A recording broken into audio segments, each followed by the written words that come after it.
क्या आपके घर में किसी बुज़ुर्ग को या आपके माँ-बाप को या आपके दादा-दादी, नाना-नानी किसी को भी घुटनों में दर्द होता है?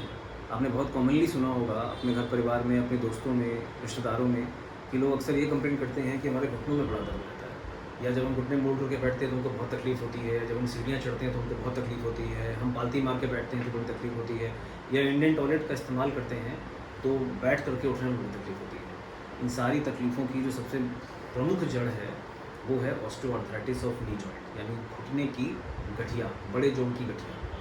तो आइए जानते हैं क्या होता है ये ऑस्टियोआर्थराइटिस, क्यों होता है, क्या इसके लक्षण होते हैं, कैसे इससे बचा जा सकता है, और अगर ये हो गया है तो उसे किस किस तरह का इलाज होता है। इसके लिए सबसे पहले हम शुरू करते हैं, जैसे कि मैं अपने एक पहले वीडियो में बता चुका हूँ, घुटने के स्ट्रक्चर से, घुटने की बनावट से।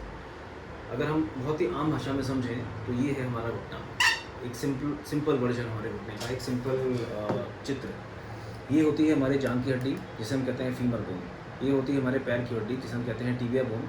और इसके बगल में एक बिना काम की हड्डी होती है जिसका हमारे शरीर में कोई खास रोल नहीं होता, इसे हम फिबुला कहते हैं।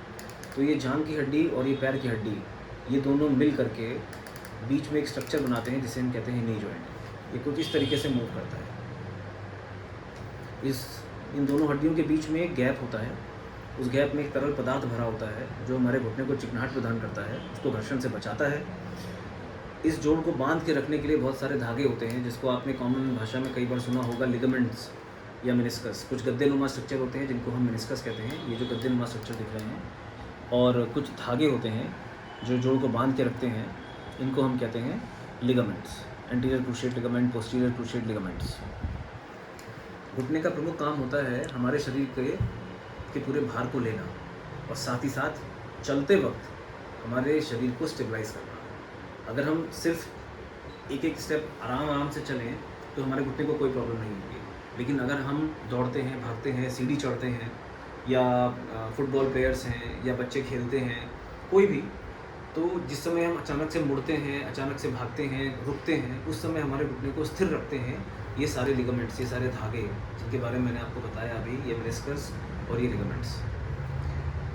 उम्र बढ़ने के साथ साथ, जिस तरह से समय बढ़ने के साथ साथ, टाइम के साथ साथ गाड़ी के टायर घिसते हैं, वैसे वैसे हमारे जोड़ भी घिसते हैं।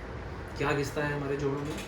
इन हड्डियों के ऊपर एक बहुत ही चिकनी सी लेयरिंग होती है, एक कार्टिलेज की चिकनी लेयरिंग होती है दोनों ही हड्डियों के ऊपर, जो घुटने को चिकना बना के रखती है। अगर घुटना अंदर से खुरदरा होगा तो वो जोड़ चल नहीं पाएगा।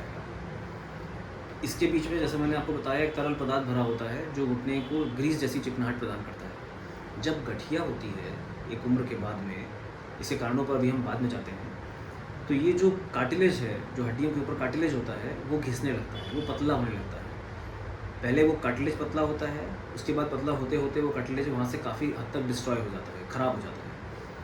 घुटनों के हड्डियों, दोनों हड्डियों के बीच की जगह घुटने में कम होने लगती है, और जो तरल पदार्थ होता है घुटने में, जिसको जो ग्रीस जैसा पदार्थ होता है जिसे हम साइनोवियल फ्लूइड कहते हैं, उसके कुछ कंपोनेंट्स में भी कमी आने लगती है जो हमारे घुटने को चिकनाहट प्रदान करते हैं और उसको सुरक्षित रखते हैं घुटना चलते वक्त। इसके अलावा और ज़्यादा जब गठिया बढ़ती है तो नई नई हड्डियाँ बनने लगती हैं जिनको हम ऑस्टियोफाइट्स कहते हैं। छोटी छोटी हड्डियों के टुकड़े बनने लगते हैं दोनों ही हड्डियों के बीच में, इस जॉइंट स्पेस में। इससे घुटने के चलने में और ज़्यादा तकलीफ होती है। तो ये तो हो गया वो बदलाव जो ऑस्टियोआर्थराइटिस बीमारी में होते हैं घुटने में। अब इसके कारण क्या हैं? जैसा कि मैंने पहले बताया, सबसे प्रमुख कारण है एज बढ़ने के साथ साथ हमारे जोड़ का घिसना। जैसे गाड़ी का टायर घिसता है, बिल्कुल वैसे ही हमारे जोड़ भी घिसते हैं। वो जोड़ जो शरीर का भाग लेते हैं, जिसमें से प्रमुख जोड़ है घुटना। ठीक। दूसरी वजह होती है चोट। कई बार पुरानी चोटें जो हमारे घुटने में लगी होती हैं, वो उस उम्र से पहले गठिया होने का प्रमुख कारण बन जाती है। तीसरी वजह होती है डायबिटीज़ या हाइपोथायराइडिज्म जैसी बीमारियाँ। ये भी गठिया को एक उम्र से पहले प्रोवोक कर देती है। कुछ सर्जरीज़ के बाद में भी देखा गया है कि गठिया एक उम्र से थोड़ा जल्दी हो जाती है। अब इसके लक्षण क्या हैं? जो मैंने आपको पहले भी बताया वीडियो की शुरुआत में, मरीज़ कहता है कि उसको उसके घुटनों में बहुत दर्द रहता है। वो बैठा रहता है तो उसको दर्द नहीं होता, लेकिन जब वो पालती मार के बैठता है घुटना मोड़ के, तब उसको तकलीफ होती है। जब वो उकड़ू बैठता है इंडियन टॉयलेट यूज़ करने के लिए या खेलने कूदने में या किसी भी अन्य काम से, तो उसको बहुत तकलीफ होती है। जब वो सीढ़ियाँ चढ़ता है तब उसको बहुत तकलीफ होती है, या जब वो समतल ज़मीन पर चलने की बजाय किसी ऊबड़ खाबड़ ज़मीन पर चलता है तब उसको तकलीफ होती है। अब बात आती है इसके बचाव की। कैसे इससे बचा जाए। वैसे तो अगर किसी को ऑस्टियोआर्थराइटिस एक एज के बाद होनी है तो हम उसको नहीं बचा सकते। वो 55 साल नहीं की जगह 60 साल या 65 साल या 70 साल पे हो ही जाती है, जिसमें होनी है मोस्ट प्रोबेबली।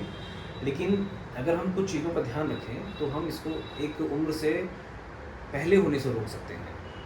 और वो चीज़ें क्या हैं, हमको जो आप इस मॉडल में देख रहे हैं, कुछ मांसपेशियाँ होती हैं, इनको हम क्वाड्रिसेप्स मसल कहते हैं, जो हमारे घुटने के बीच की जगह को मेंटेन रखती है। अगर घुटने के दोनों हड्डियों के बीच की जगह मेंटेन रहेगी तो घुटना जल्दी ख़राब नहीं होगा एक उम्र से पहले।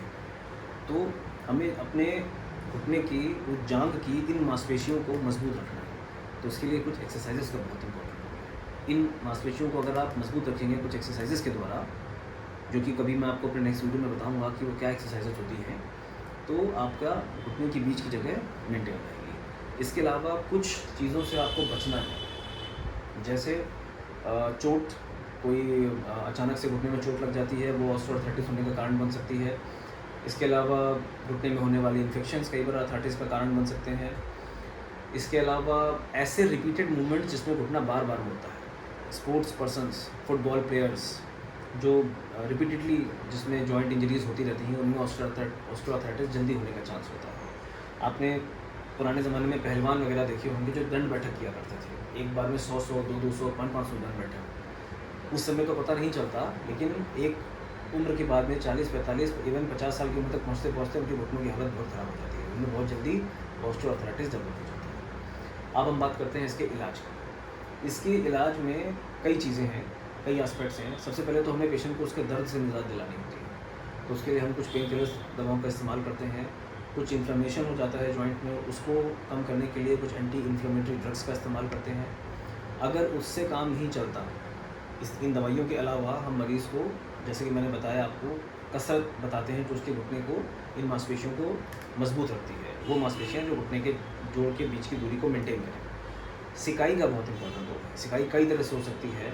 कुछ लोग घर में गर्म तवे पे कपड़ा रख के सिकाई करते हैं, या गर्म पानी की थैली में गर्म पानी भर कर सिकाई करते हैं। हालांकि उससे बहुत ज़्यादा फ़ायदा नहीं होता, क्योंकि वो गर्मी हमारे खाल के ऊपरी हिस्से तक ही रह जाती है, वो जोड़ तक नहीं पहुंच पाती। जोड़ तक अच्छे से सिकाई पहुंचती है इलेक्ट्रिकल जो इंस्ट्रूमेंट्स होते हैं।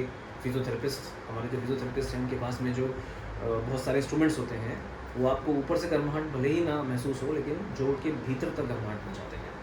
तो सिकाई करना बहुत ज़्यादा ज़रूरी है इसके लिए कि हमारी आर्थराइटिस ना बढ़े, पहली चीज़। दूसरा, कसरत, जो घुटने को जितना आर्थराइटिस हो गया है उसके आगे ना बढ़े, घुटने को स्वस्थ रखें, वो ज़रूरत है।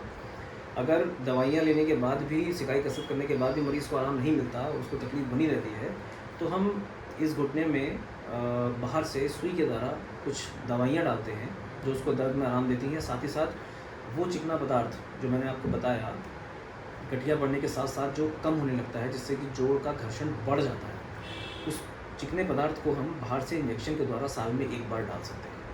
उसका काम ये नहीं होता कि आपके जोड़ के दर्द को कम करे, उसका काम ये होता है कि आपके घुटने को सुरक्षित रखे और आपकी गठिया को और आगे बढ़ने से रोके।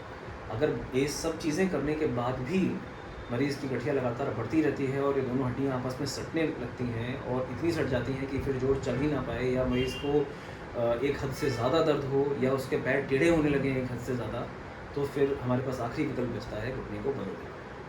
और यही 4-5 जो प्रमुख इलाज हैं ऑस्टियोआर्थराइटिस के, जिनके बारे में हमको पता होना चाहिए। तो मैं उम्मीद करता हूँ आपको ऑस्टियोआर्थराइटिस, घुटने की गठिया के बारे में काफ़ी जानकारी मिली होगी इस वीडियो से। अगर आपका और कोई सवाल है घुटने के दर्द के बारे में या घुटने की गठिया के बारे में, तो आप कमेंट बॉक्स में जा करके वो सवाल कर सकते हैं मुझसे, या आप किसी भी बीमारी के बारे में आप जानना चाहते हैं तो आप मुझे सजेस्ट कर सकते हैं और इस वीडियो को लाइक और शेयर कर सकते हैं। Thank you so much.